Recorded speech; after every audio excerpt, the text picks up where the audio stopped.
প্রিয় BA fifth সেমিস্টারের ছাত্রছাত্রীরা, আজকে আমি যে বিষয় নিয়ে আলোচনা করব সেটি হচ্ছে তোমাদের যাদের পলিটিক্যাল সায়েন্স রয়েছে, DSEA2 বিদেশ নীতি, এই টপিক থেকে আমি তোমাদের আজকে একদম গুরুত্বপূর্ণ কিছু ছোট প্রশ্ন এবং সাথে উত্তর নিয়ে আলোচনা করব।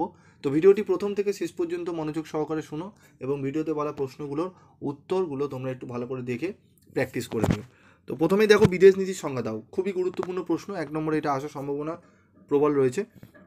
কোনো দেশের সামাজিক, অর্থনৈতিক ও রাজনৈতিক সংস্কৃতির ওপর ভিত্তি করে জাতীয় স্বার্থ ও জাতীয় লক্ষ্য পূরণের জন্য অন্যান্য দেশের ও প্রতিষ্ঠানের সঙ্গে সম্পর্ক স্থাপনের নীতিকে পররাষ্ট্রনীতি বা বিদেশ নীতি বলে।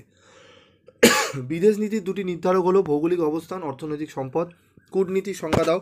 কূটনীতি হলো এমন একটি প্রক্রিয়া ও ব্যবস্থা যার মাধ্যমে বিভিন্ন স্বাধীন রাষ্ট্রের সরকারের মধ্যে সংযোগ সাধন ও বিদেশ নীতির বাস্তবায়ন সম্ভব হয়।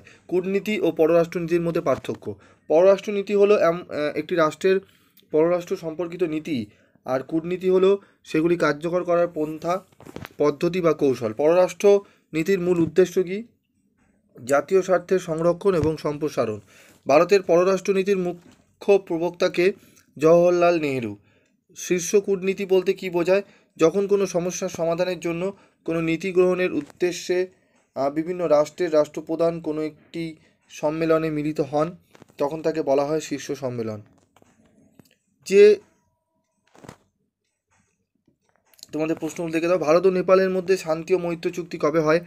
কে শ্রীলঙ্কায় শান্তি বাহিনী পাঠায় এবং কে প্রত্যাহার করে? ঠিক আছে, প্রশ্নগুলো দেখে নাও। লাইন অফ কন্ট্রোল কোন দুটি দেশের সীমানা? শ্রীলঙ্কা বাহিনী তামিলদের LTTE-কে কবে পরাজিত করে? কত সালে ভারত ও বাংলাদেশের মধ্যে ছিটমহল স্থল সীমা বিরোধ মীমাংসা হয়?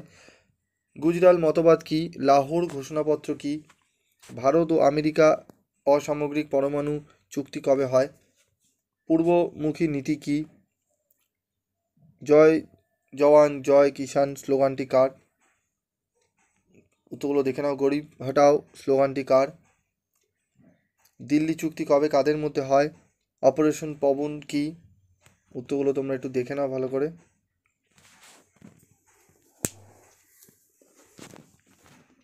উত্তরগুলো দেখে তোমরা একটু ভালো করে পড়ে নাও। প্রচারের সংজ্ঞা দাও। প্রচারের দুটি পদ্ধতি লেখো। প্রকাশ্য কূটনীতি কি? গোপন কূটনীতি কি? জাতীয় স্বার্থ রক্ষায় দুটি পন্থা লেখো। মুখ্য জাতীয় স্বার্থ বলতে কী বোঝো?